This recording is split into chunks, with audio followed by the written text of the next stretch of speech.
Okay, we're going to call this meeting to order for the Duncanville Community and Economic Development Corporation regular scheduled board meeting, Duncanville City Hall, for Monday, February 26, 2024 at 6:04 p.m. For the invocation, Mr. Block, would you mind doing the invocation and the Pledge of Allegiance will be followed by Mr. Reed?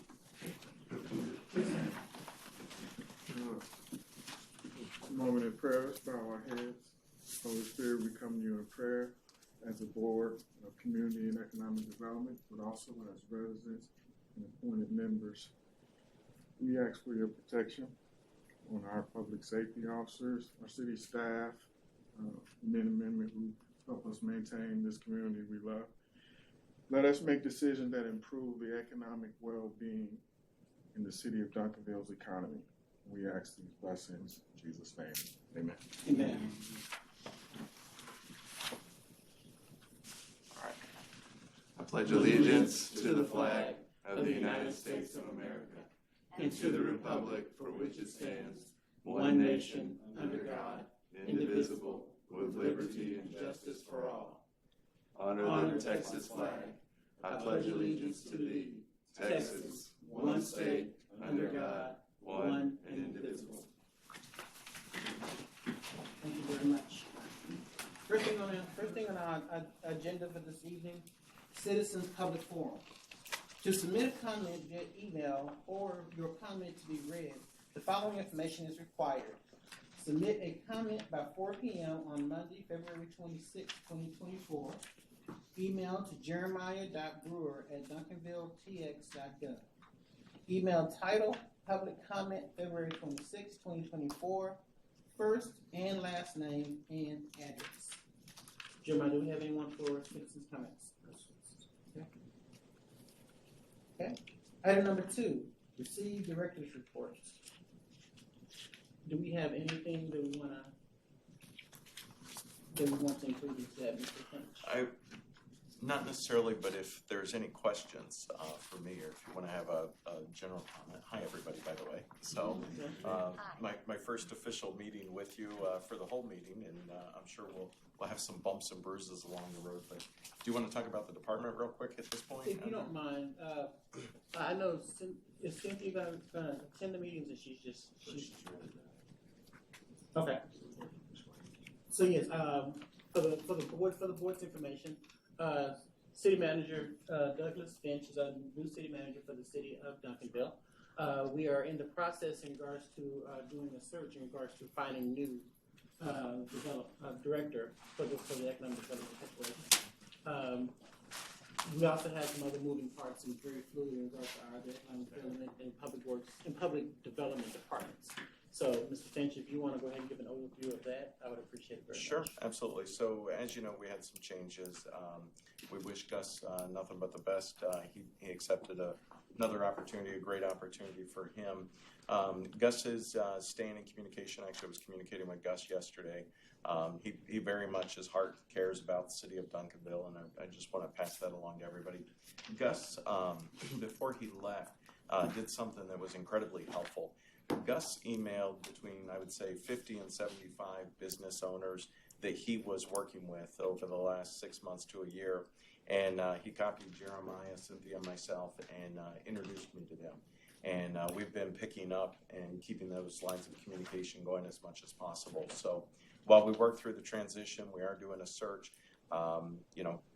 We are taking that task on as well and continuing to talk to those businesses. And I'm not going to promise that everything's going to be all roses, but we're doing our best to keep the wheels turning forward. So that's kind of where we're at, but I'm happy to answer any questions if you have them. Any questions?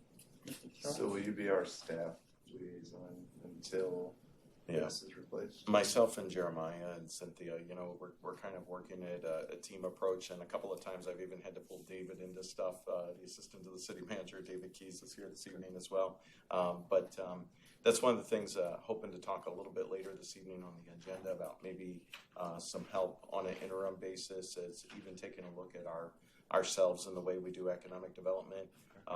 But then also, yes, in the meantime, we'll be covering it as much as we can until we find a permanent replacement. Any other questions, comments, or observations?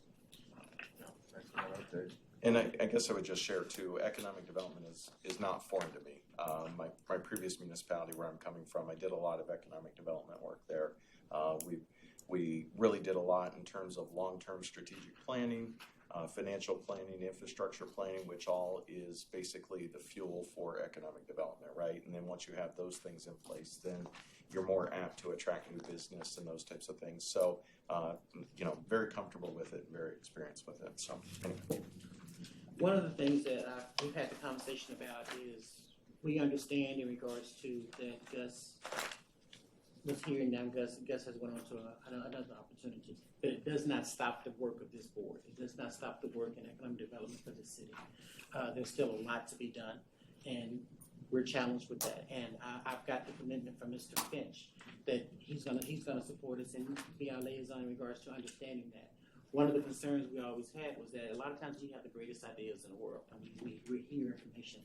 Gus was able to keep us on track in regards to legal-wise, what we could and couldn't do, things that kept us on track in regards to that.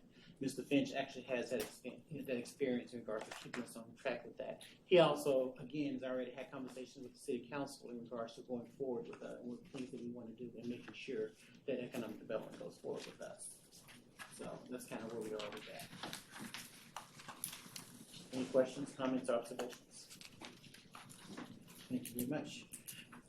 Item number 3, briefings and presentations. Item A, Dallas County Sheriff's Office, Duncanville Police Department Fire Truck Pool Sponsorship Application, presentation by Mr. Doug Sis.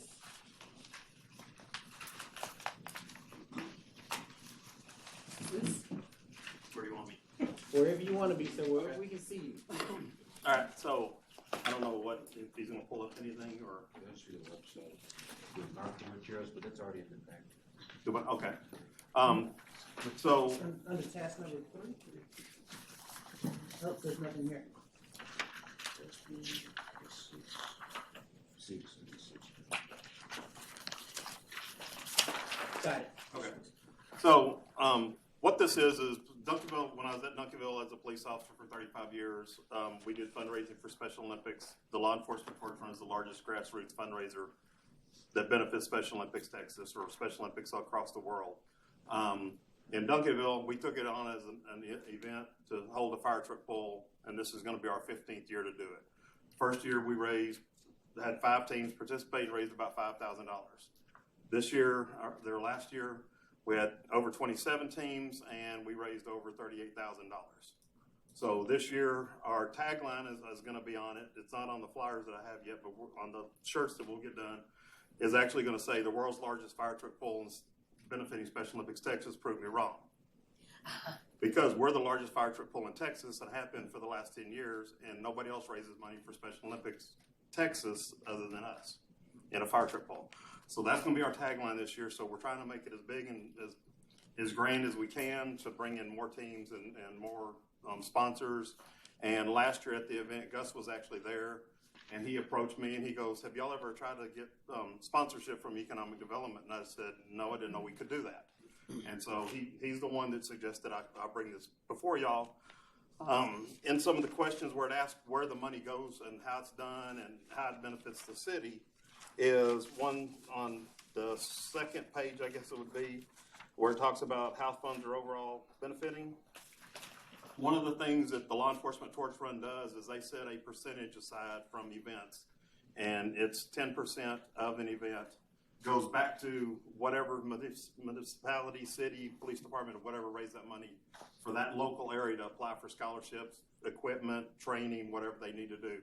So if this event goes like we're planning on it and raising about $50,000, $5,000 of it could go back to program money and scholarship money for the local Special Olympic athletes in Duncanville. And there's over 180 athletes in Duncanville alone that are on the 2 different Duncanville Special Olympics team. Because you have the high school or school level teams, and then you have the older kids or older adults even after they graduate high school still can participate because they can participate until they're 99 plus years old. Okay.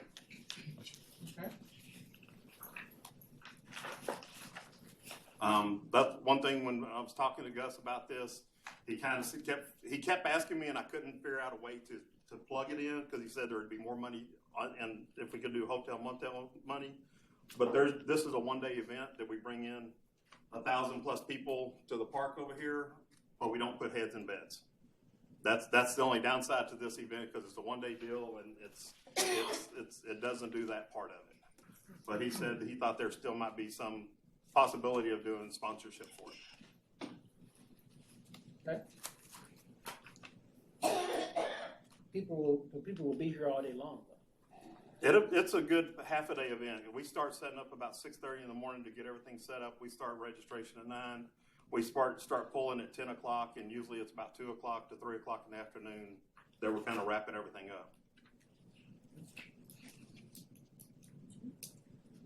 Any questions, comments, or observations? Yes, sir. How is Dallas County involved in this? I don't see it anywhere on the flyer. You don't see it on the flyer? Or? Let me rephrase the question. Is Dallas County involved in this at all? Yes. So how that all happened is, some of y'all may or may not know me. I was a Duncanville police officer for 35 years. I retired March last year, or year before last. I was retired for 8 months, and then the sheriff approached me to be the public information officer for the Dallas County Sheriff's Department. So I was still going to be doing the fire truck pull, even though I wasn't an officer at the time, because we were still going to do it as Duncanville PD. And then when I went down to the Sheriff's Department, since I'm down there now, it's a joint effort. They're on board with it. They were actually, for the last 3 years, 4 years, have been putting teams in it. Last year, they actually had 4 teams from the Dallas County Sheriff's Department participating in it.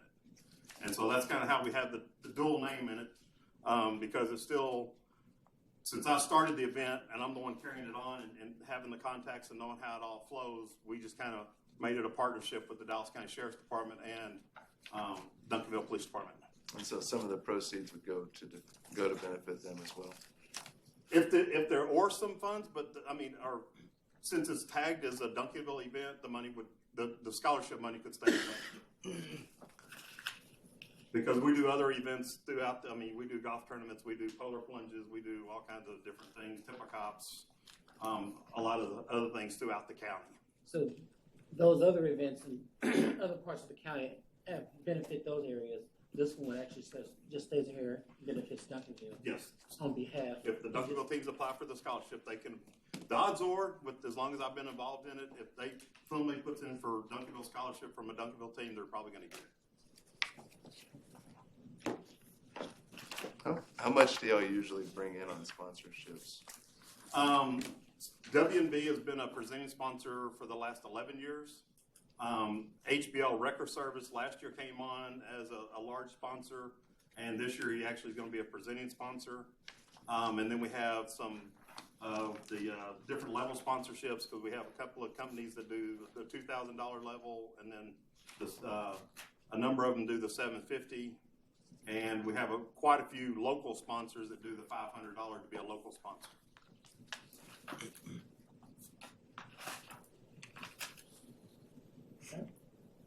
Any other questions?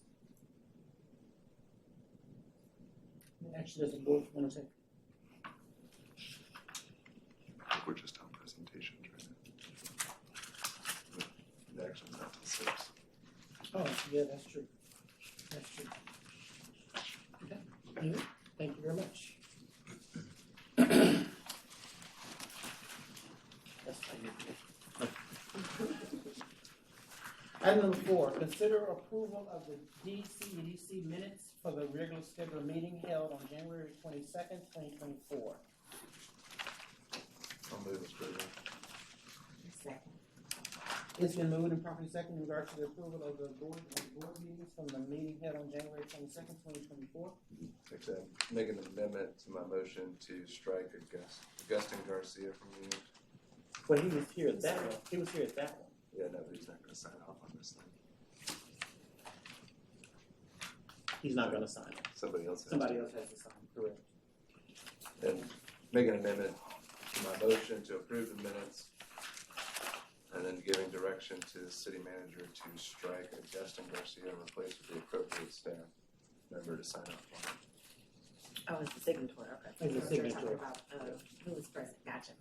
As a signature. With the other- to verify the minutes. I second the motion. Okay, I have a motion and a second in regards to approving the minutes with the amendments made. Any other questions, comments, or observations? Hearing none, all in favor say aye. Aye. All opposed, same sign. Okay. Item number 5, receive and discuss the following reports.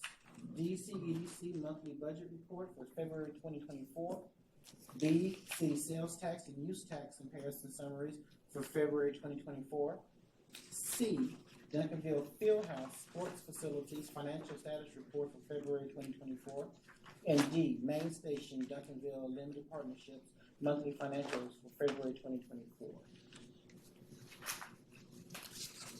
Going to approve those. Yes, please.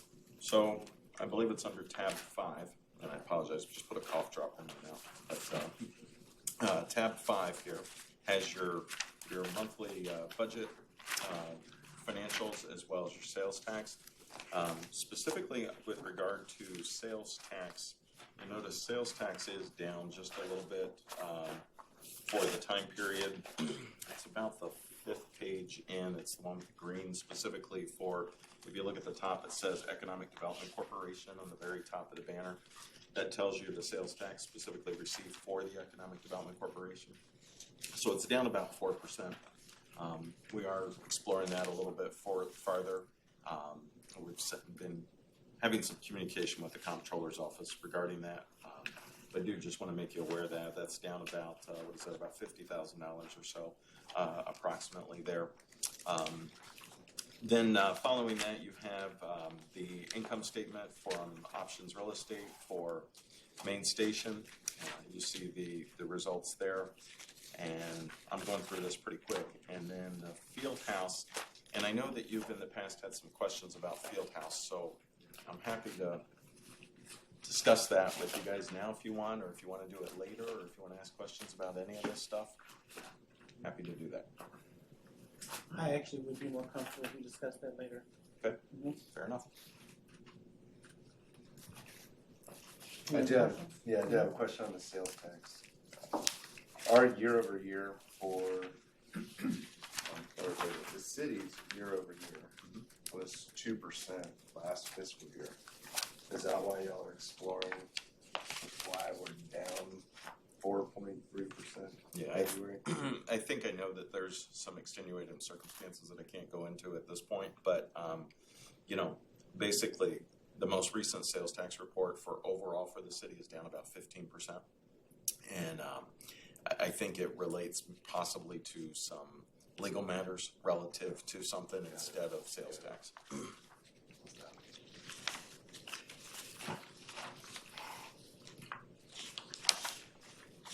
Any questions, comments, or observations?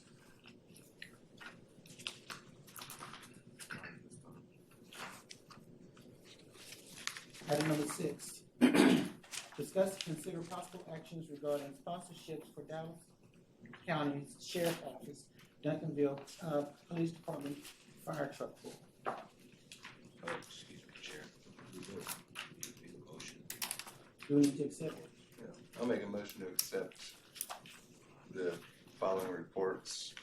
5A, monthly budget report for February 2024.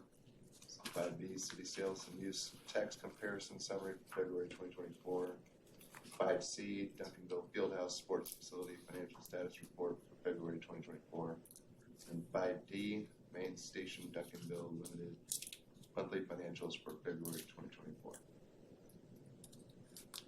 Do I have a second? Second.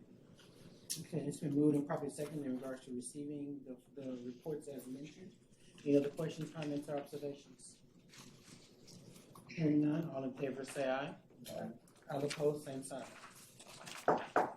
And on the 6th, we had the presentation, then we had to actually discuss. Yeah, that's why.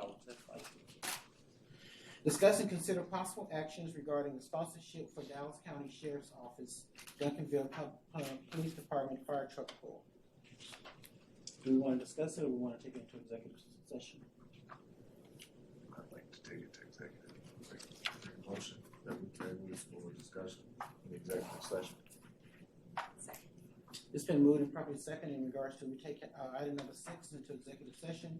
Any other questions, comments, or observations? Hearing none, all in favor say aye. Aye. All opposed, same sign. I'll abstain.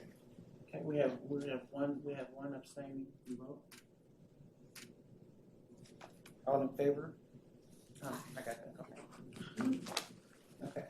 Item number 7, discuss and consider possible actions regarding the application for incentive and grant assistance by One Source Plumbing located at 518 Highway 67, Duncanville, Texas. You have a presentation? Yeah. One Source Plumbing, the owners are here. Patrick and Francine.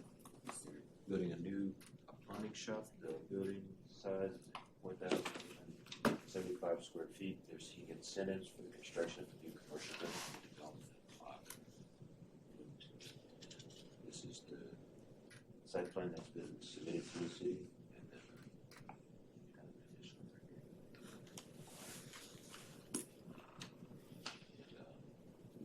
incentive packet there has the $52,385 for landscaping, signage $78,750 for signage, paving $276,770 for demolition, just for grading and irrigation, $150,000, infrastructure $52,335, facade improvements $33,850 for a grand total of $633,000.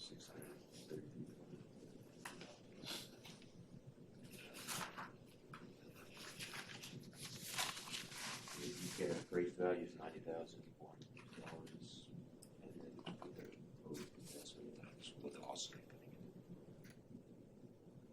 the estimated property tax increase will from that to 95 cents over 10 years that would be $40,000. Everybody can get that first slide. Thank you. You want the slide before that? Yeah. Can you go back one more for me, Chair? No,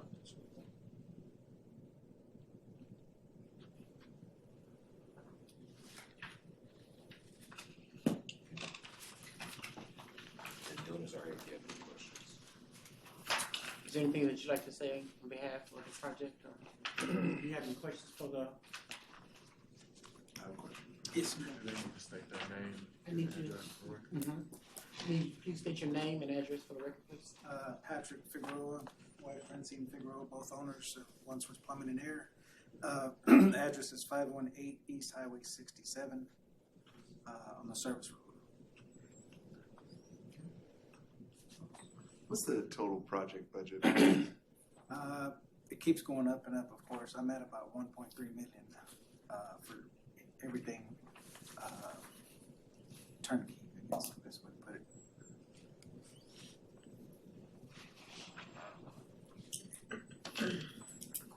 It probably talks about this in the packet. So, does this project represent an expansion of your existing operations?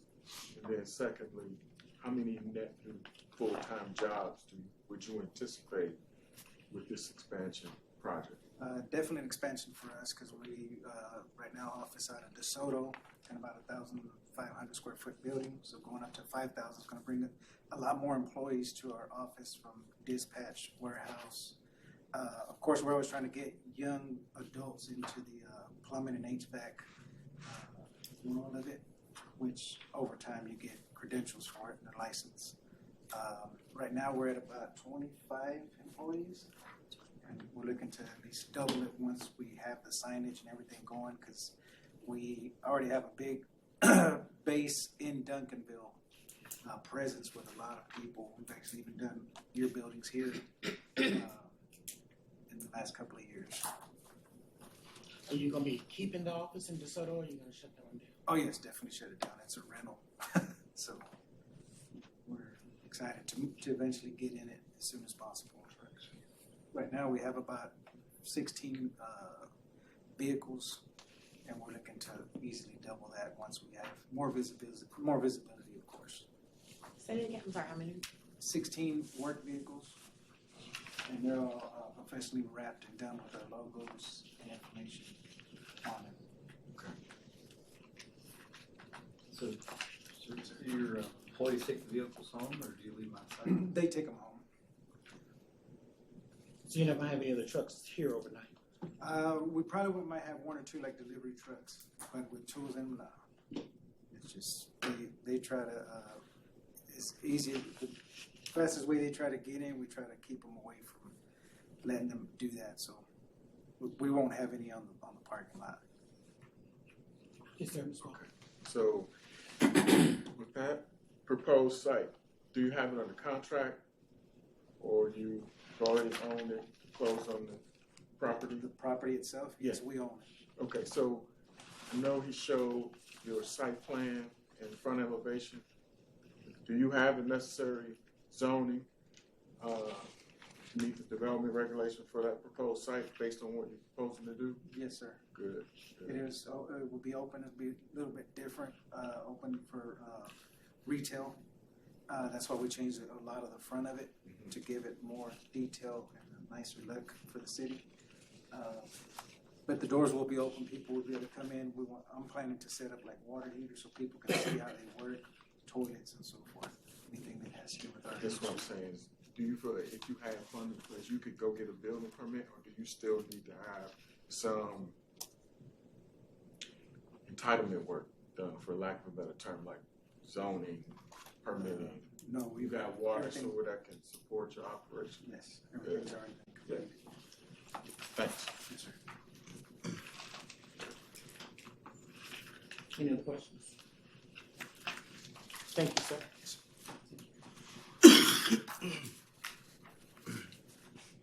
You want to take this into executive session? Make a motion, we table this to executive session.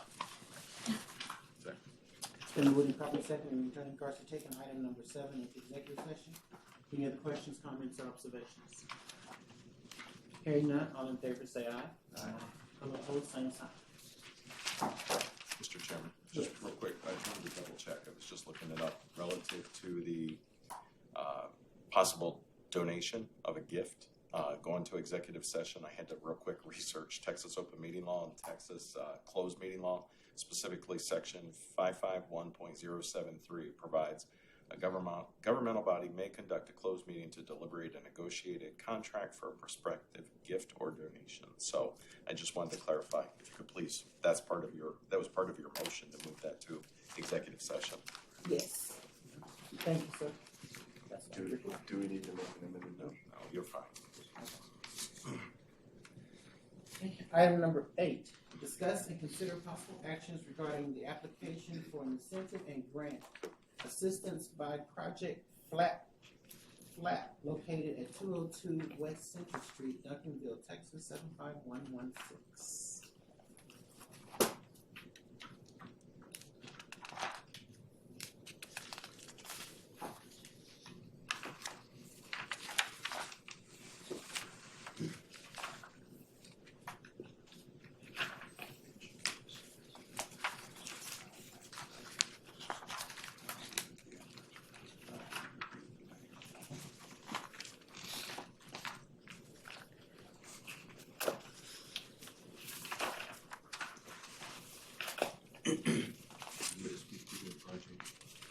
We just need to, do you have all the information on it? Yeah, it's in the back. Somebody's not putting it on my If- slides. Well, if you want to look at that real quick, so I can tee this up. So we've been working with the applicant here the last couple of weeks, and this is a great a great project that the applicant is bringing in. There's also a matter that is relatively close to this project that I'd like to discuss with you in executive session a little bit later. You know, Mr. Maiden is here this evening to help explain this project, and I think that this is, I think that what we're going to be talking about tonight is kind of the first step in what hopefully will be many steps to come in the future. Good evening, everyone. Tim Maiden, 1519 South Greenstone. Project in question is related to property located at 202 West Center Street. January 22nd, we ended up purchasing and acquiring the property. It is a vacated daycare owned by a church that is on the tax road, was tax exempt. After meeting with the city for several months, completing our due diligence, meeting with the development team, we decided to pursue this investment opportunity. The plan for the property is to obviously repurpose the building. It is in the downtown district. And so we went through all the zoning, that all the utilities is there available for the site.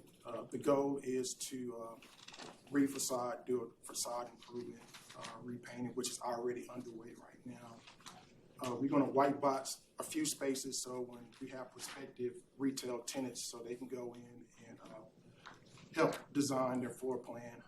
The goal is to bring in a couple of restaurants. One premier restaurant that we're in final negotiation of the LOI is Flapjack.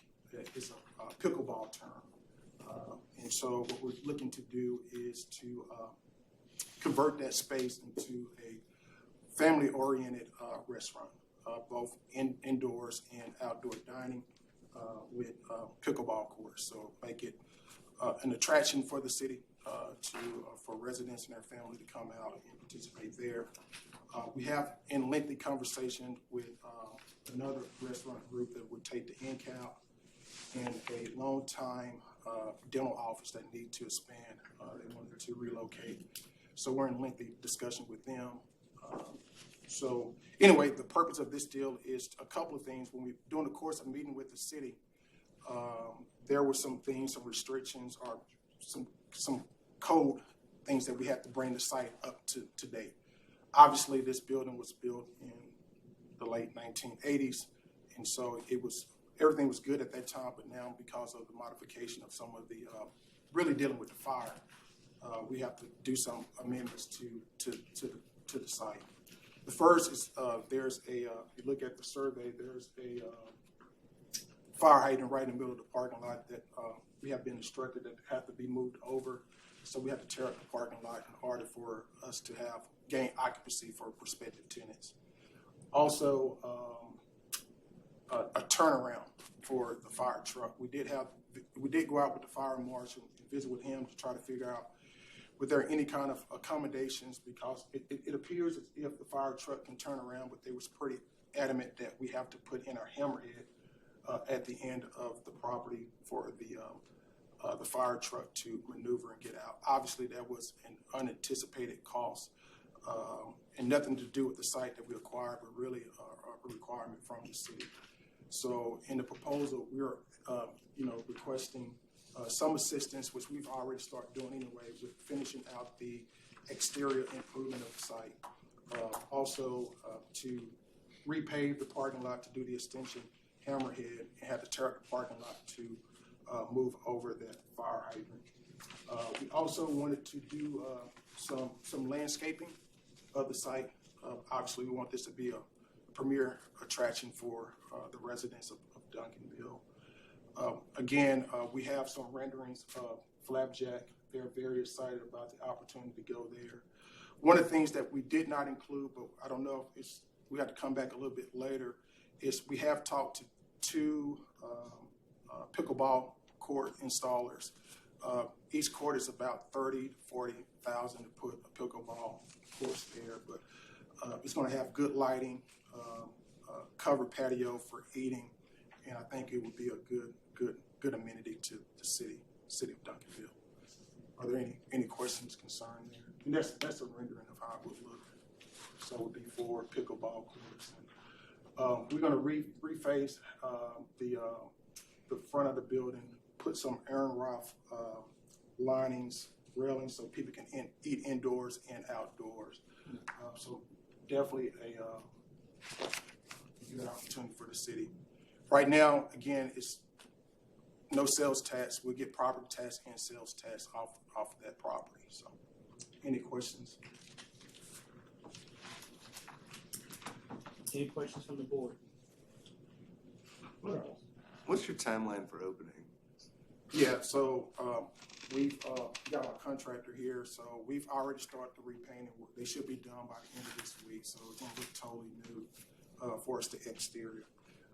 The pickleball courts, just talking to them, it takes about a couple of months. Also, my contractor, he owns a concrete company as well, so they're gonna bid on it, but we're gonna go with the best bid, but, so ideally, our goal is to have something open by this summer. The restaurant space, a church is in there right now, so it's pretty open. We're gonna, configure some of the restrooms. We're gonna have a, indoor, outdoor kind of bar patio concept, but to make those adjustments to the building won't be that much time. It's a pretty open space. They're gonna have a stage already with the church utilized. We're gonna keep that stage for music, entertainment too on some weekends. So definitely a family oriented where people come out and really enjoy themselves. Pickleball is getting kind of popular. Yeah, one of the things that really attracted us to it because they have a league at the Duncanville Rec. In fact, there's no pickleball court eating kind of concept in Southern Dallas. They have it in Grand Prairie, Chicken and Pickles, but not going to be on that same scale. But it will give people that's into pickleball to come out and eat and have some entertainment. So Jim, question. Like the one in Grand Prairie, I've heard things that place is overrun. It's so popular. What happens if this becomes so popular that you have to expand? Well, the good thing about it, the property sits on 3.4 acres, so we got additional room for expansion if there's a demand for it, right? Mm-hmm. But I do know that it's very popular. A lot of people like to do it.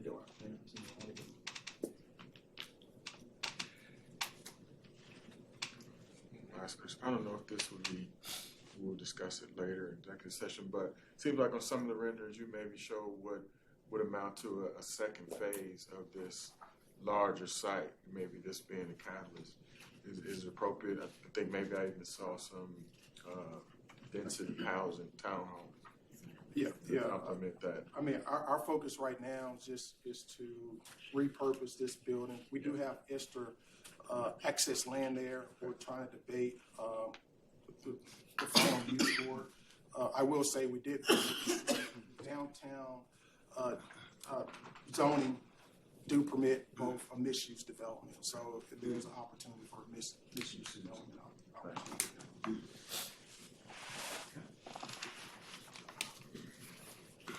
Any other questions, comments, observations for that? Thank you, Tim. I appreciate you. Motion to table this for executive session. It's been moved and properly seconded in regards to tabling item number 8 into executive session. Any questions, comments, or observations? Hearing none, all in favor say aye. Aye. All opposed, same sign. Item number 9, discuss and consider possible actions regarding an application for incentives and grants assistance by DW Cedar Ridge LLC, located at 102 through 110 North Cedar Ridge Drive, Duncanville, Texas 75116.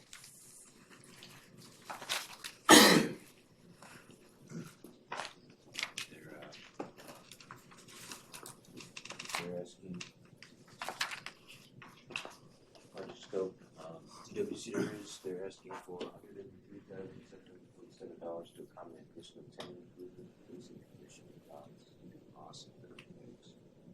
As you know, we previously given an incentive their incentive for all the 2 to 110 space.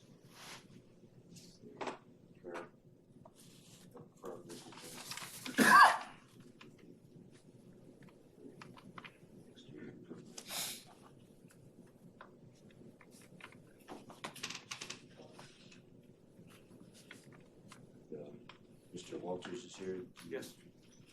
Yeah, thank you. Mr. Walters, if you please say your name and address for the record, please.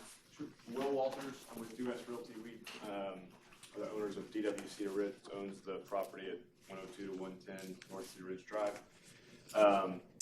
It is a center that we bought. Some new faces here. Initially, we were talking with Clay and Leah and Gus.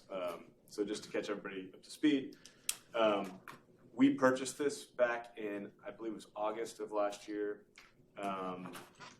Initially, we weren't considering a grant from the city. Something, you know, he talks about, and we got introduced to Clay, and it got some legs, and we initially, because of the cost, we were it was owned by the same gentleman for probably 40 or 50 years. He didn't invest in the building very often. He took whatever tenants called. You know, he was never really focused on improving the building in any way or upgrading the tenancy. In fact, the day we bought it, he called me and said, you know, what you really need here is a pawn shop. That's really what's missing. Wow. I'm like, well, I think I told you this last time. I was like, well, we've got some higher hopes for this building, I think. But because of the cost we paid for the building, we had a very limited capital improvement budget. We were definitely going to take the green awning off, which has been done, and basically painted. And that's, you know, we thought we could upgrade the tenancy, but when we partnered with the city of Duncanville on this grant, it really allowed us to elevate the scope of the building and the scope of our project. In doing so, you're really allowed to attract first-class tenants that only come to buildings that look new or, you know, brand new remodels. So the first grant, and you know, if you were here when I presented the last time I was here, we've been very open book with our budget. We have invested in this center a lot. We're only requesting funds that exceed our initial budget, which was due to unforeseen circumstances, one of which was losing Liberty Tax. We went back and forth with that tenant for months, and they think they were paying a market or a rent that was way below market, and they wanted their rent to go down if they renewed. We just can't do that. So that increased the budget item for tenant improvement and lease commission. When you sign a new lease with a tenant, especially first-class tenants and especially restaurants, they require very high tenant improvement packages. They come in and spend a bunch of money on the space, make it look nice, and bring their own branding to it, put in new flooring. Oftentimes they can reuse certain items, FF&E, that were there before, like a cooler, a grease trap. But in general, it's just very costly to lease to a restaurant. So this proposal, so the first grant really just covered the exterior of the building and all the improvements we were in the process of making. This actually, there's 3 pictures before and after. The second one was actually taken this afternoon. And we're excited about the project. This was taken today too. The donut shop, we just signed a new lease with that group, and part of that incentive was to offer them a new sign, which was covered in part by the first grant. And that sign actually went up, I think, this morning or yesterday. So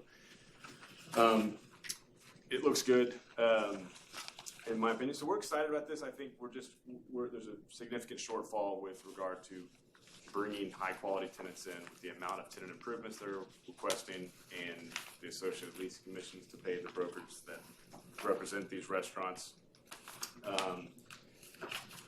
Liberty Tax was a huge item, but also, you know, it's high. It's more expensive to finish spaces out.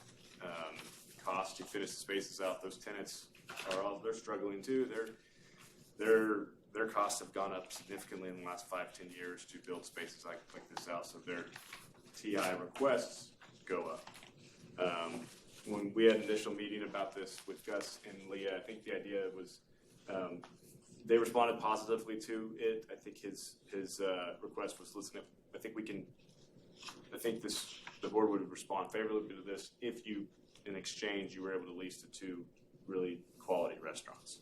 So we're fine abiding by that. I think that Papa John's, so Papa John's is no longer there. If you all remember that, that's where they were operated for years. That was a tenant that we were aware was going to leave when we had this under contract. He was still operating, but I think he was ready to retire and move on. So we had budgeted for some TI and LC for that space. Liberty Tax, we were not aware was going to leave. We have toured several times with a restaurant that's looking in the Papa John's space now. They've got 32 locations. It's a pizza delivery, restaurant. It's great. I think it'd be a huge benefit. We're also in final lease negotiations on one of the spaces with another restaurant. Well, it's not in lease negotiations. The lease has been agreed to, and it should be signed in the next 7 to 10 days. And of course, their tenant improvement requirement was much higher than we had initially anticipated. So that's basically it. We really value this partnership. We think it's really already what we've been granted is, I think, elevated the center and what we could have been able, what we would have been able to do before that. And we're excited to see the progress. It should be done. So far, I'll just give you a quick update. We did replace this roof, which wasn't anticipated in our initial budget, but we were able to do it with the grant. This is an entirely new roof. That roof was 25 years old. We've replaced HVAC units, brand new units on the cleaner space and on the donut space. Obviously, we've ripped off this green awning and built up a higher facade. We're going to, so this was initially a 7-Eleven when it was first built in, I think, the 70s. And because there was, there used to be gas pumps out here and there was 2 turn-ins as 7-Elevens had. We thought that just didn't make sense for the center. We're going to enclose that. I think that would help alleviate some traffic congestion too when people go through a light and then immediately they're stopping and turning in. So we're closing that, curb cut, and by doing so, we're able to create a landscaping bed right here. So we're going to put landscaping in. Some of it's already in. It's gone in the last few days. We're installing landscaping here, and then there's a landscaping area here. Trying to think what else I'm missing here, but yeah. So the facade is really. We've also. So the 7-Eleven, if you remember, the cleaners until recently has the front of the building kind of jutted in, and we were able to. We installed a new storefront straight across, so now it's completely straight across. So you can't see it from this angle, but underneath this awning, yeah, it would jut in. And now we've created a storefront that goes right. We just think aesthetically it looks better, provides the tenant with a little bit more space. It just makes for cleaner lines on the building. And we've also, there was quite a few potholes and cracks and things in the parking lot, which we probably would have just thought, okay. But with the grant, we were able to spend about $10,000 or $15,000 to repair a lot of these potholes. You can see some of the coverings here, which we're going to try to paint over and make it look a little bit nicer. But that's the summary of what we've done so far. And if you have any questions, happy to answer them. Any other questions? Well, No, looks good. Mr. Walters, on the air conditioning for the other 2 suites in the north, is that something that you would add based on what the tenants need? So we did an HVAC inspection when we bought it, and we're hopeful that it's going to be a negotiating item with the new tenants. They aren't failing. They're in good operating condition. They're old. Depending on the tenant, they might say, listen, we can't come into a space with a 9-year-old unit. We need new HVAC units. That will probably, once we get further into negotiations with the tenants that will replace the Liberty Tax and the Papa John's, it's going to be a negotiating item. We have budgeted for HVAC replacement, so that's likely not going to be an item that we'll need additional funds for. We had partially used the city grant to fund the purchase of these new units, which again we would not have done. But they needed it. They were basically just limping along. So that's the story with these. I think they were in better condition than the ones above these 2 spaces when we got our inspection back. But it's just going to be a matter of the tenant. Okay, it's operational, but we're a first-class restaurant. We have to keep it cool. Whatever. You get questions like that, and it might be a demand that they have in their lease, but we haven't really counted that yet. So.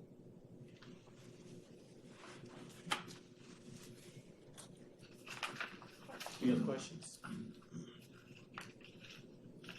Action decided by the board. We do motion to table this till after executive session. Got a second? Okay. It's been moved and properly second in regards to tabling item number 10, item number 9. Thank you. Thank you.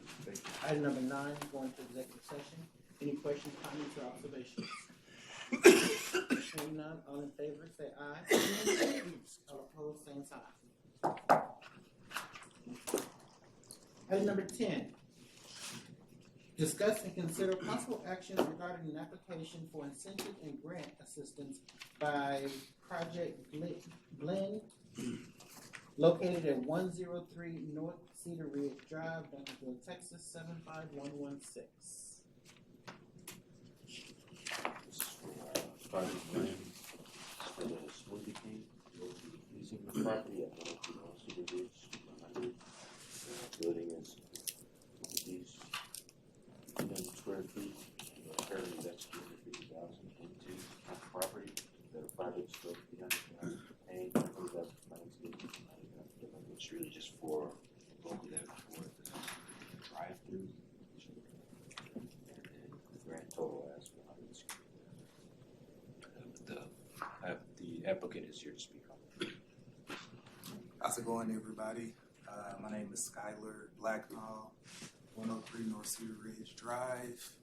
I'm a Smoothie King. I currently have 2 locations, and this one would be my 3rd. I'm asking for 163 because ultimately it's going to be about a 450 to 500 grand project, and I initially went with the space thinking it would be a lot cheaper until we actually went inside the space and we noticed that there were a lot of things that we had to change. Kind of like you were saying about an HVAC unit. There's a 15-year-old HVAC unit that I have to replace. To even make the drive-through work, we have to build a whole wall where that is at.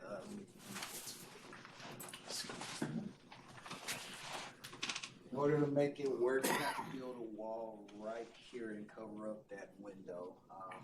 There are just a lot of different things that we have to make work just to make this work. And on top of that, whoever was that last tenant, they cut a lot of corners, and we are basically having to pick up from their mistakes, and that's costing us a lot of money. And on top of that, to even make this lease work, the landlord was not providing any TI allowance. And of course, TI allowance is very important, especially for a costly project like this. But ultimately, I'm very, very excited to bring the Smoothie King to the city. I think it will do great for the city. I think we definitely need the healthier options here. And I have friends that own the Cedar Hill and DeSoto location, and Smoothie King is killing it.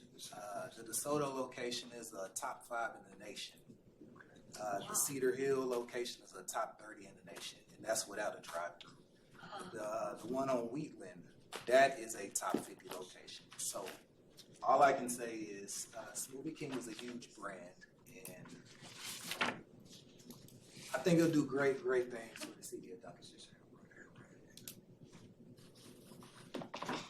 Any questions for the applicant? Where are your other two locations? They're both in Fort Worth. So South Fort Worth, over in that Chisholm Trail area where they're building and developing up that a lot. And then the other one is at the Alliance Shopping Center in North Fort Worth.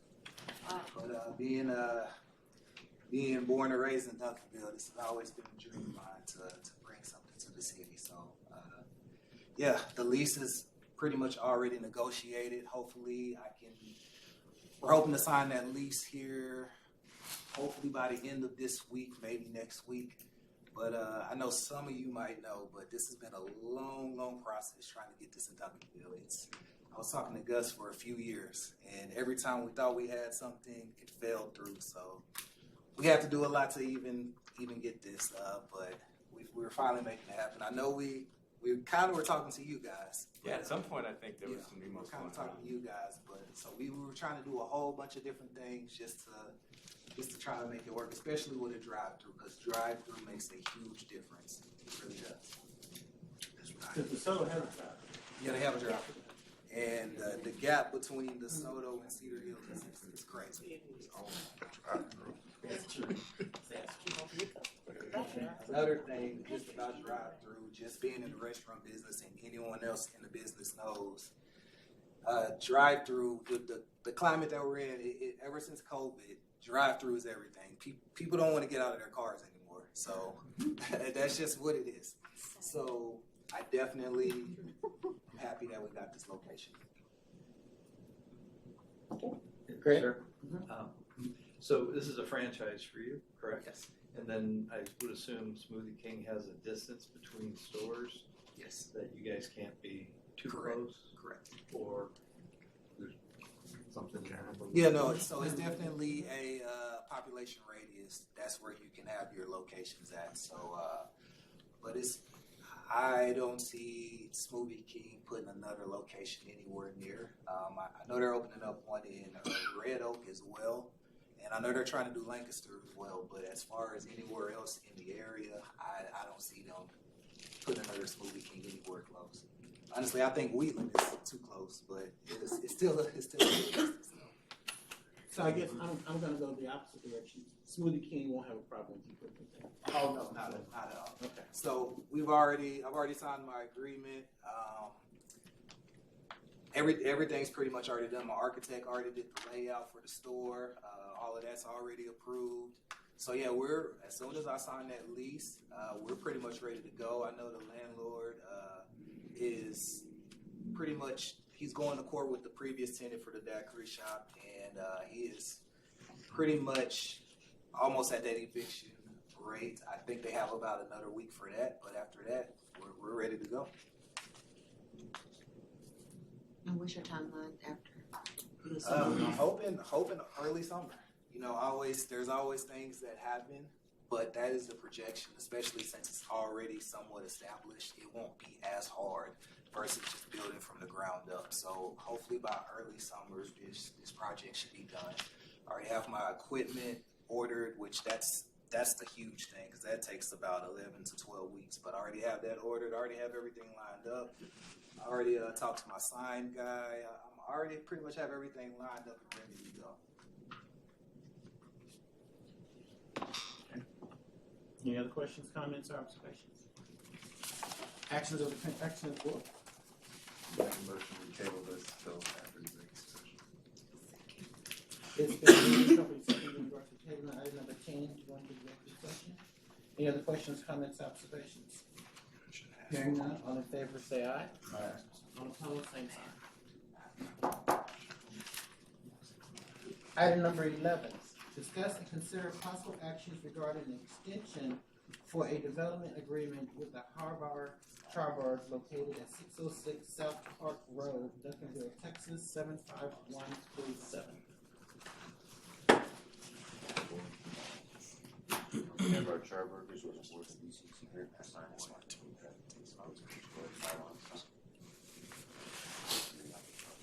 We had our previous board meeting. Extension was a 6-month extension was ending today. Applicants here to ask for an additional extension as they ran into additional delays for the 3-month extension would be 2024, and then another 6-month extension would be August 26th. And the applicant. I'm ready. Please say your name and address. I'm Jordan Dressel. We're at 606 South Park Road in Duncanville since 1982. Okay. So we haven't owned it that long. We're the customers there forever before we bought it. It's our 5th year owning the restaurant. So obviously we reopened the restaurant right before COVID, January 2020. So, but luckily it's an amazing restaurant. It's a staple in Duncanville. It's really a monument in Duncanville on that side of town. We got struck by lightning, as you can see, and destroyed our sign a couple years ago. I'm trying to give my money to somebody for a sign, and that's been the main issue. It's landlord issues. It's kind of a 3-way hold up between landlord, a sign company that gave us a bid that he's already paid some money to take down the old sign. That he's trying to kind of force us to work with that company. So it's been some holdups with the landlord and which company we want to use versus which company he wants to try to make us use. I feel like we're really close to kind of resolving it all. It's just been a big cluster over the last year since we got approved for the grant, trying to get somebody to agree to take our money and get us a sign up. So if you've ever been on that side of Duncanville, it's really dark over there right now. After my experience with this location, and we were also trying to open the gas station next door, which has been a whole nother issue with that landlord. So I don't think I'll ever do the landlord thing again in business. I'm trying to own my property, but we're there, and it's the situation we're in. So I've been going back and forth with my landlord, the sign company he wants us to use, the sign company we were already contracted to use, trying to kind of resolve this dispute that really has nothing to do with us. It has more to do with their issues, but I think that we've pretty much got it very close to being settled out. I just need a little more time to get everybody on the same page and, again, get somebody to take my money so that we can get our sign up and have it done. So I actually already have a sign that's built with one company. So like I said, it's sitting in their warehouse waiting to be installed, waiting for graphics to be put on it. Again, I'm just trying to resolve the issue between my landlord and the other company. It's just had us held up for a while. So I would very much appreciate this. Like I said, this place is a monument in Duncanville. It needs the signage. It's that area. It's a great time to have a new sign. They put in the Chipotle over there, the new car wash, which we get a lot of business off of that new car wash. The self-serve car wash next door to us is busy. Like when the weather's like this, it's great. But at night, when it's dark, there's no one there. And then with the gas station next door being closed, we're the only building that's there. And with no outside light, with our sign gone and all that, we do see it, even though we stay busy 7 days a week at that restaurant, we do see a decline as it starts to get darker. We start to slow up. That I feel like big bright new sign would really, really help us. So that's it. I just need a little more time to try to work out the issues with the landlord and the sign companies, but I feel like we're close. So last thing I want to do, I closed my restaurant down this evening so I could be here, so that I could kind of, the last thing I want to do is get another extension, but that's where we're at. So Is the property where the car wash, the restaurant, and obviously the gas station, is that three different property owners? 3 different properties. Yep. Our landlord they built the car wash years ago. They've sold the car wash since then, so they only own our property. Man, listening to all these funding requests and stuff, I wish I would have asked for more money, to be honest. Well, because my landlord owns that piece of grass behind us, and one big thing that hurts us, again, we stay busy, but it would really help to have a drive-through. And if I could expand my parking lot to the back and put a drive-through around the back or something like that, it'd be kind of cool. But Not too late to ask. yeah, so yeah, I'm going to talk to somebody about requesting that. It's always going forward. It's always developed. That's Yeah. economic development. Yeah, absolutely. So, I was working with Clay. This all came about because we got hit by lightning, and there was a big dispute between. We tried to file everything on our insurance. Our insurance only covered that we had a power surge that knocked out some stuff on the inside, knocked out some air conditioners. So we fixed everything is done except the sign. The sign got held up between my insurance company, my landlord's insurance company, and it just became a big, long, drawn-out mess of hot potato. Who's going to pay for what? So when the grant came about, it turned into, okay, I don't need anybody's insurance money. Let me just pay for the sign and get the grant, and then that turned into an issue where my landlord's got money in with one sign company, I've got money in with another sign company, so they're disputing over who's gonna put the sign up, and I just need a sign. That's all I need is this big bright new sign, so. But you said you got the sign built, it's just waiting on something. Yeah, there's a built sign. One of the two companies has a sign sitting in their warehouse that's just ready to be installed. But it's just been, like I said, just a kind of a triangle of dispute between rich people who don't care about my sign. They don't care about me having a sign. So that's just is what it is. So, but I think, again, I think we're close. I've been spending my time, the little time that I have away from the restaurant, going and meeting with these people, meeting with my landlord, trying to kind of get everybody to a conclusion where everybody can kind of be made whole, and I can finish paying out for the sign and get it installed and get everything going. So I thought I was there a few months ago, had some other hurdles to cross, and like I said, now I think we're really close. So just need a little more time. That's it. Are you still doing 2 signs or just the 1? I want to do 2 signs, but there's also a dispute over letting us do the building sign that has to do with my landlord and other stuff that, again, has nothing to do with us. So I told them yesterday, I'm like, look, I need my street sign. You know, if I have to do just the street sign and worry about the building, we've never had a building sign. That was just something that we included. It would be great to have the building sign, give us more visibility, but the street sign is the most vitally important thing. You know, and we're right on the edge of Dallas right there. So you cross the street, you're in Dallas. And it's a great area with Greenbrier Estates and all the neighborhoods right there. But what'd you say? We eat there all the Yeah, time. Yeah. It's just, you know, but there's a bus line that goes right there. There's a, you know, we are right on the edge of Dallas, and it kind of sucks to be dark over there at night. You know, especially I'm working a lot of nights myself. I have a whole other business that I have to run from the restaurant because I have to be at the restaurant at night because I don't want my employees over there when it's dark by, you know, just a couple of teenagers or whatever. So I'm working a lot of evenings myself just to make sure everybody's safe and all that because it gets so dark over there at night. And we really need the light and the signage. So. Okay. Yes, sir, Mr. Charles. If you had to pick 3 months or 6 months, which one would you pick? 6. Yeah, I mean, I want to be done tomorrow, but the way this has gone, I don't want to leave any chance to have to, you know, I know how fast, we're already going into March, so 3 months goes by really fast. So I would hope to get this done in the next couple weeks. I want to get it signed up well before summer so we can be nice and bright. We're trying to start breakfast over there off the grill, so one of the things we're trying to do with the sign where these spaces are, instead of doing chicken, catfish, or whatever, we're trying to do like breakfast, lunch, and dinner. So we can let the drive-by traffic know that we're now serving breakfast over there.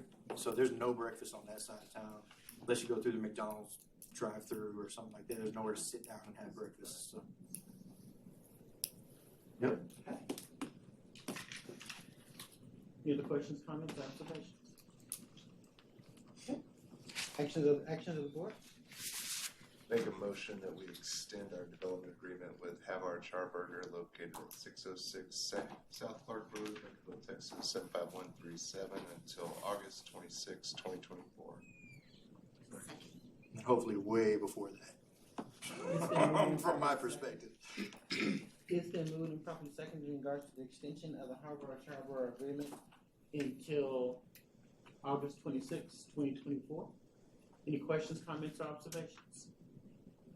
Hearing none, all in favor say aye. Aye. All opposed, same sign. Thank you. Item number 12, discuss and consider possible actions regarding a proposal for a professional services contract agreement by MRB Group.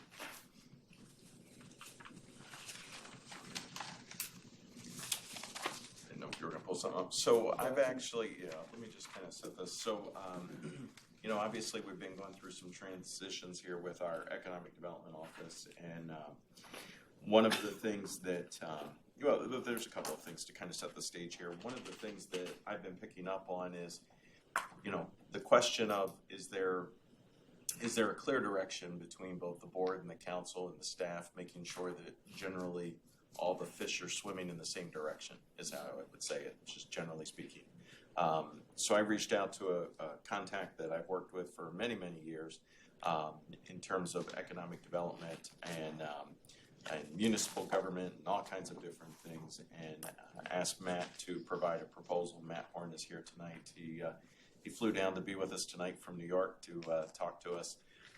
He's from my stomping grounds and worked very closely with me with our local development corporation, but MRB has offices here in Texas and providing services, and so Matt, I'll let you take it away. Sure. Well, I think Doug teed it up really well.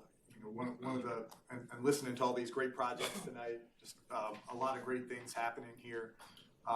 But every organization has limited resources, right? And so you're here tonight evaluating all these really good projects and recognizing still that off in the distance somewhere, there's a sunset to the amount that we can actually do. And so we have to prioritize our funds. City Council's faced with the same dilemma. And as Doug points out, only when we have these, you know, what I would call overarching or interlocking strategies between what the City Council is doing, what the city staff is doing, what your staff is doing, and the strategic direction of the board, only when those things interlock will you get real collective impact and moving community forward.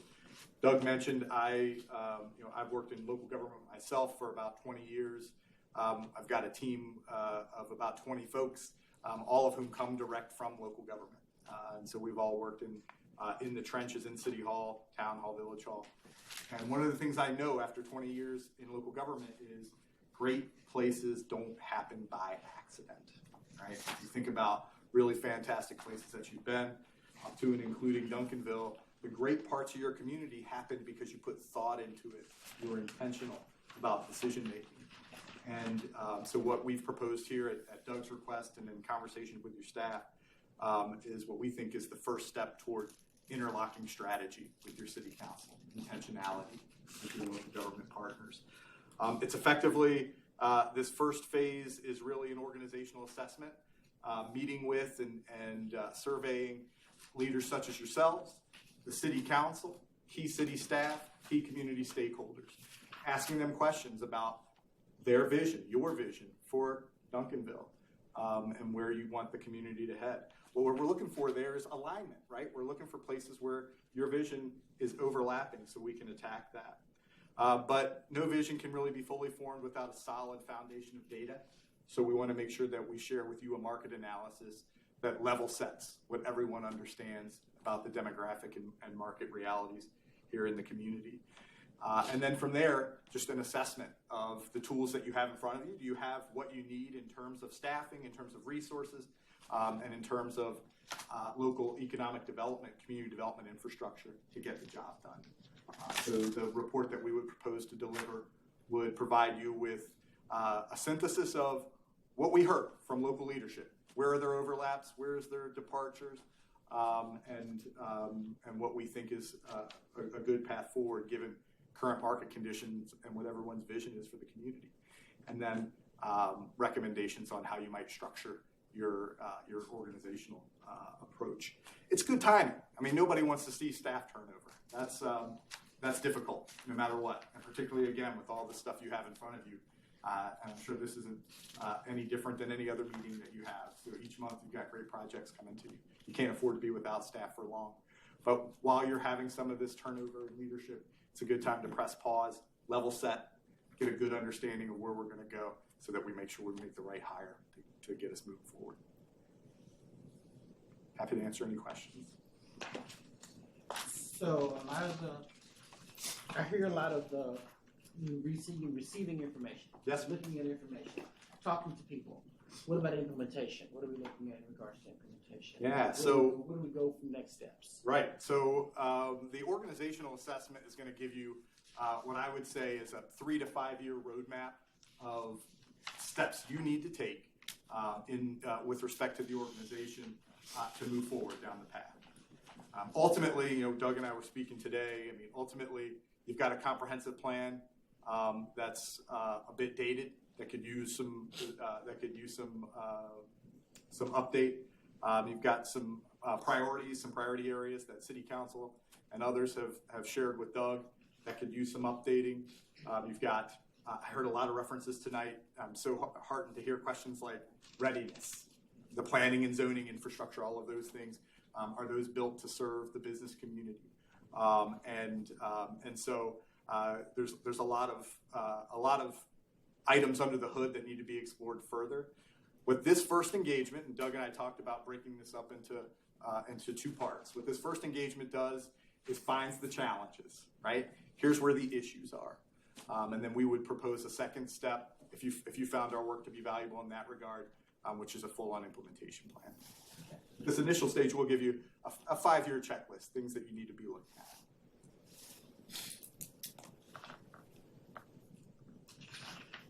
Questions, comments?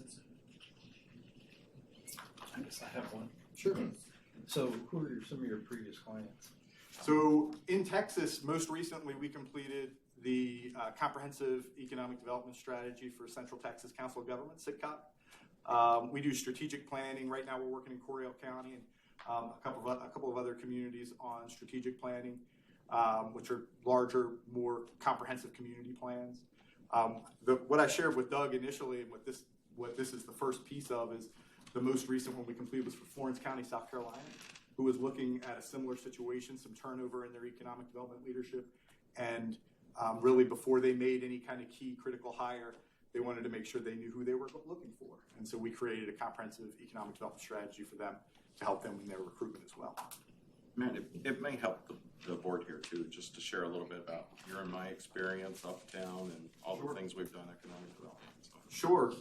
So Doug and I were local government managers initially about 15 miles apart from one another. I served for 10 years as a city manager while he was the town manager in a neighboring community. I moved from my city manager position into a private sector position, and Doug and I have been talking for a long time about how economic development really works, which is, again, this intentionality, policy orientation, investment in infrastructure, investment in workforce development. And so when I moved into the private sector, Doug engaged me to help him stand up a local development corporation that supported the city and town of Canandaigua. And then along those lines, chasing out critical projects like rezoning, making sure that your development regulations, making sure that your zoning, your all of the policy frameworks that support economic development in your community are aligned with your vision. It's great to have a comprehensive plan. I'm so happy that you asked the question about implementation. It's great to have a comprehensive plan. It's great to have a vision. It's great to have those policy-oriented things. And in a lot of ways, that's where city council and boards of directors need to be, up here in policy orientation. But the city manager needs a to-do list. He needs a checklist of tactical things, changes that we can be making. The example that he just gave relative to form-based code, and we took a ride around the city today, and we talked about how a lot of people would view a place like Duncanville as built out, right? But in reality, what we know is we've come from similar circumstances where we were able to increase the buildable square footage of areas of the community by 300, 400, 500%. And why that's important to you is because sales tax is dependent upon things like density and increasing the buildable square footage by 300, 400, 500%. And we did that just by making policy changes, by only investing in things like policy changes and creating the right basis, the right framework for a community to operate. If any one of these folks who were going to start a business here came in and knocked on the door and heard, we got a great development review process, it only takes 6 to 9 months. They're going 2 towns over, right? Nobody wants to wait 6 to 9 months. We know what happened in the last 6 to 9 months, what happened to pricing and all of that. What Doug worked to do in his prior engagement was create predictability around the development process. And predictability doesn't mean rolling over and bending over backwards to every developer who walks in. What it means is setting a clear vision and then building the policy framework behind it to make sure that developers know these are the rules. And we can get it done in 90 days or 60 days if we follow the rules. And it works. And it worked well in Canandaigua, and I was happy to partner with Doug in a small way on that.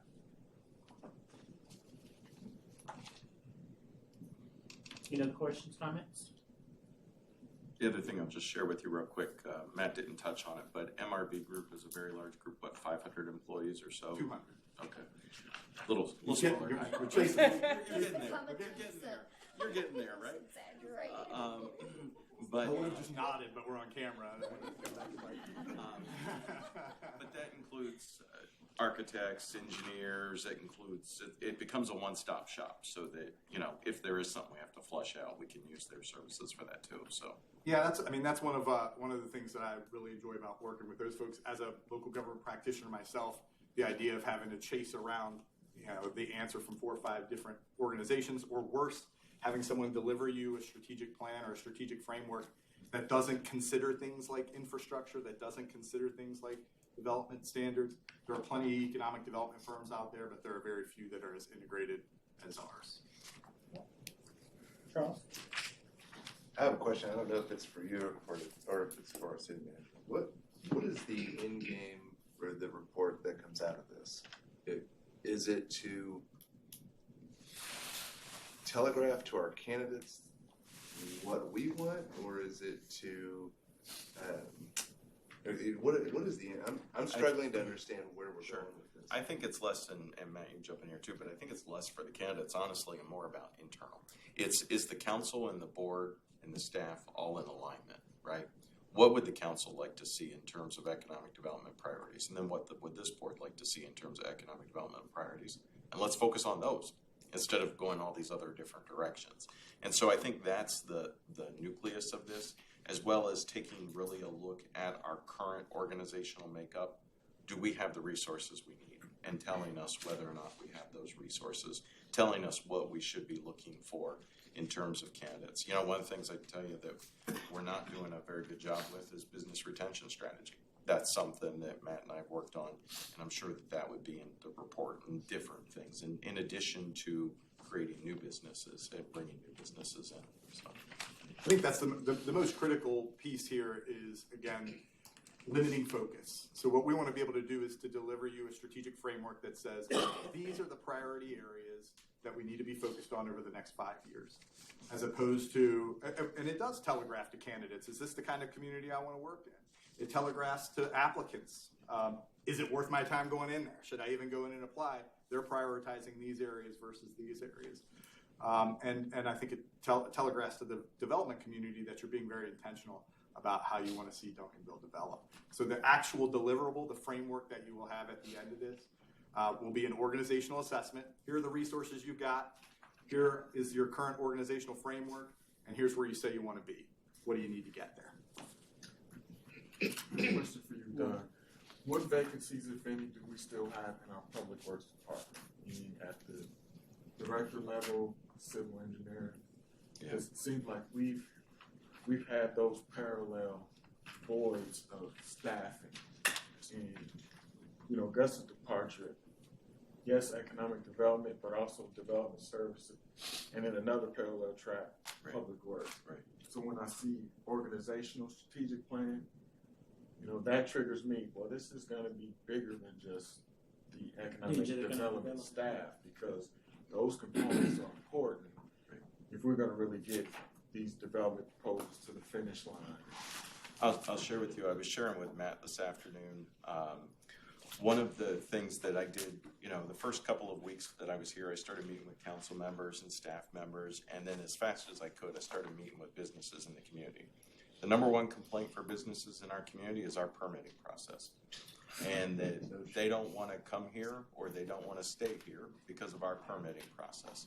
And those are the types of things that becomes a number one priority for me, right? Because I can tell you, I went to Cedar Hill and met with a business that specifically went to Cedar Hill because of the permitting process here, So when we talk about organizational structures, one of the things that we've already done is we've changed the organizational structure.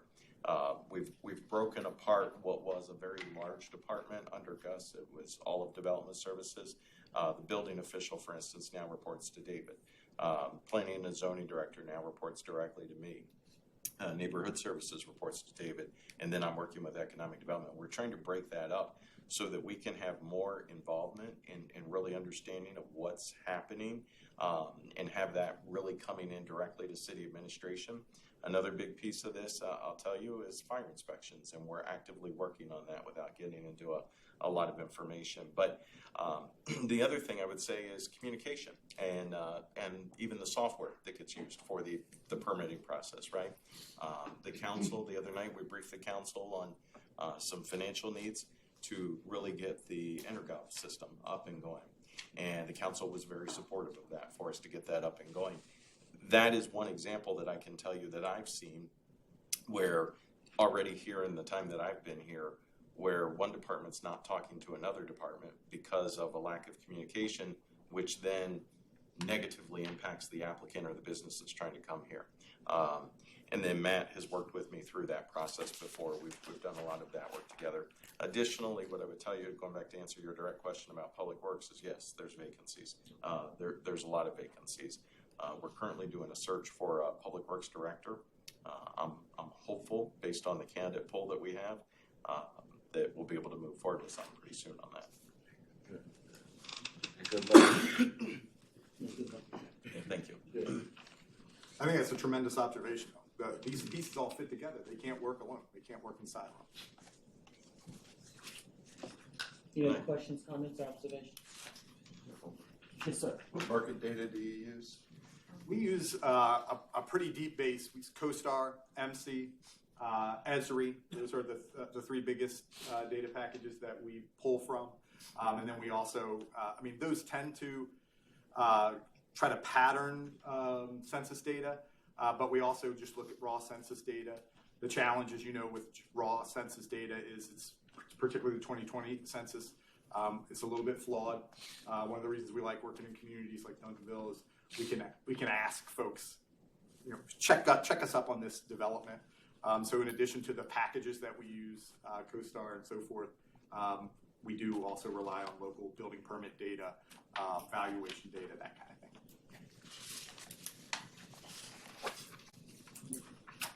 Any other questions, comments, or observations? You had asked me a question earlier about the compensation. I think it'd just be good to clarify that. That's not $15,000 per month. That's a $15,000 just total compensation. Yeah. Correct, and we anticipate this piece of the project to take around 90 days.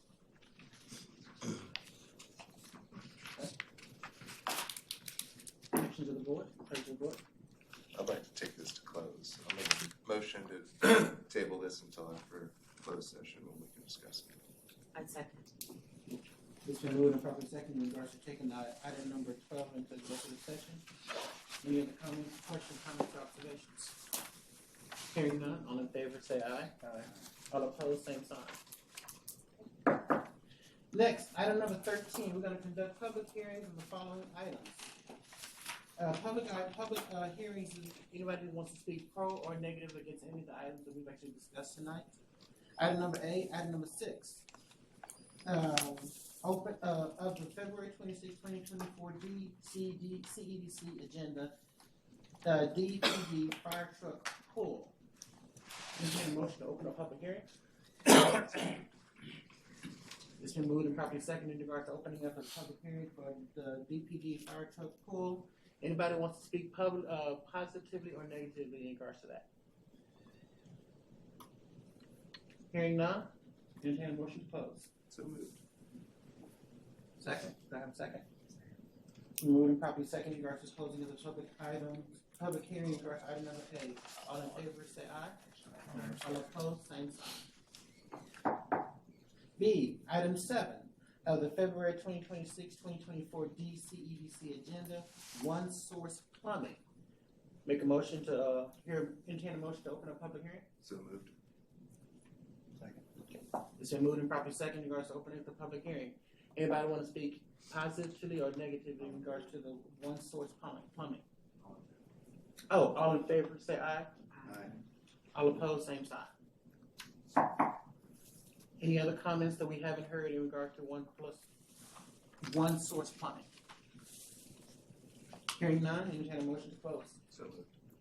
It's been moved. Do I have a second? It's been moved and properly second in regards to closing of the, public hearing for, one source plumbing. All in favor, say aye. Aye. All opposed, same sign. Item number C, item 8 of the February 2024 DCEDC agenda, Project FLAP. Entertain a motion to open. So moved. Second. It's been moved and properly seconded in regards to the opening of the public hearing. Anybody want to speak positive or negative in regards to Project FLAP? Hearing none, entertain a motion to close. So moved. Well, I think that's a good project. I would have said that. Thank you, sir. Name and address. Stan Smith, address 115 East Davis Street, Unit D, Duncanville, Texas, 75116. Thank you, sir. Any other comments? Hearing none, entertain a motion to close. So moved. Second. Been moved and properly seconded. All in favor, say aye. All opposed, same sign. Item D, item 9 of the February 2024 DCEDC agenda, DW Cedar Ridge. Entertain a motion to open public hearing. So moved. It's been moved and properly seconded in regards to the opening of the, public hearing for DW Cedar Ridge. Any comments publicly, positively or negative? I'll just add this one thing I forgot to mention when I was presenting earlier. It's not, apologies, it's not directly relevant to this grant, but we are, and this is something we spoke with Leah and Gus about, but we are planning on, this is just an update, we're planning on doing a mural on the side of the building. I'm not sure if you guys have run an email with that, but we've spoken with the head of the art department at Duncanville High School. We're going to make it a school project, and I'm not sure the specifics on if it's going to be a team versus team or who's going to be awarded or it's going to be a whole class project. But once we finalize this, that's going to be our step 2 for this building, is to create a mural on that entire side, which we're hopeful will just be something positive for the community that they'll embrace. And so just wanted to add that. Oh, thank you, sir. Yep. Any other comments? Entertain a motion to close public hearing for DW Cedar Ridge. So moved. It's been moved and properly seconded in regards to the closing of the public hearing. All in favor, say aye. All opposed, same sign. Item 10 of the February 2024 DCEDC agenda, Project Blend. Entertain a motion to open up the public hearing. So moved. It's been moved and properly seconded in regards to opening of the public hearing for Project Blend. Anybody has any positive or negative in regards to that project? Oh, all in favor, say aye. Aye. All opposed, same sign. Anyone has any positively or negative in regards to that project? Hearing none, entertain a motion to close. So moved. It's been moved and properly seconded in regards to closing of the public hearing for Project Blend. All in favor, say aye. Aye. All opposed, same sign. Item number 12 of the February 2024 DCEDC agenda, MRB Group. Entertain a motion to open a public hearing. So moved. Second.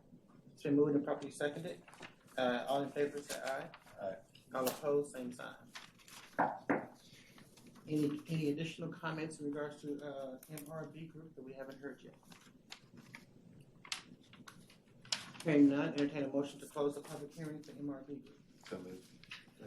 It's been moved and properly seconded in regards to the closing of the public hearing for the MRB Group. All in favor, say aye. Aye. All opposed, same sign. We will now executive session. In accordance with the Texas Government Code, the DCEDC shall convene into closed executive session pursuant to the following sections. Section 551.071, consultation with city attorney or special counsel regarding pending or contemplated litigation. No items listed. In accordance with the Texas Government Code, the DCEDC shall convene into closed executive session pursuant to the following sections. Sections 551.087, open to closed. Deliberations regarding economic development negotiations to deliberate the offer of a financial or other incentives to a business prospect. Project FLAP, Project Blend, DU West Realty, One Source Plumbing, DPD Fire Truck Pool, Duncanville Firehouse, ICSC Las Vegas 2024. Entertain a motion to go into executive session. So moved. It's been moved and properly seconded in regards to going into executive session. All in favor say aye. All opposed, same sign. Thank you very much. Thank you all.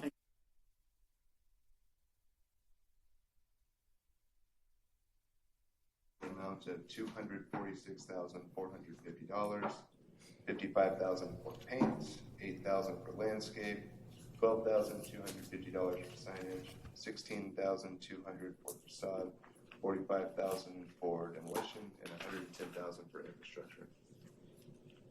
Do I have a second? So moved and properly second in regards to the approval of the project flat located at 202 West Center Street. Any other questions, comments, or observations? Hearing none, all in favor say aye. Aye. All opposed, same sign. Any other discussions? So I'm gonna make a motion to approve an incentive grant to DW Cedar Ridge LLC for an infrastructure grant in the amount of $103,747 for the project located at 102 through 110 North Cedar Ridge. Second. It's been moved and properly seconded in regards to the approval of grant for DW Cedar Ridge LLC. Any other questions, comments, or observations? Hearing none, all in favor say aye. Aye. All opposed, same sign. Next.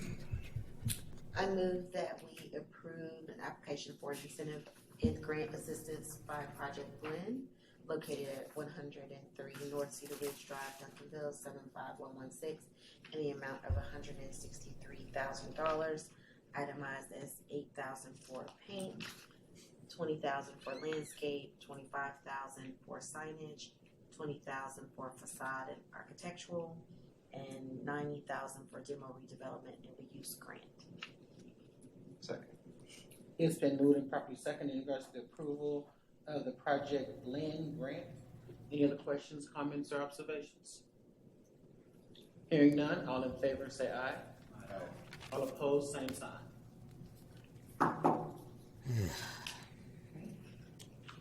Next. And I move that we approve the proposal for a professional services contract agreement by MRB Group in the amount of $15,000. I have a second. Second. Any questions, comments, or observations? It's been moved and properly seconded in regards to move of the approval of the MRB grant in the amount of $15,000. All in favor say aye. Aye. All opposed, same sign. Is that all of the motions? Okay.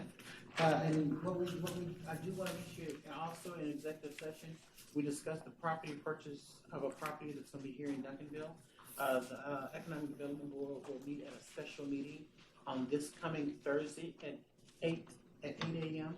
in this room to have a special vote in regards to a vote for a purchase of a real estate here in Duncanville. Anything else I missed, board members? Sir. Mr. City Manager? No. Entertain a motion to adjourn? So moved. It's been moved and properly seconded in regards to adjournment. Any other questions, comments, or observations? Hearing none.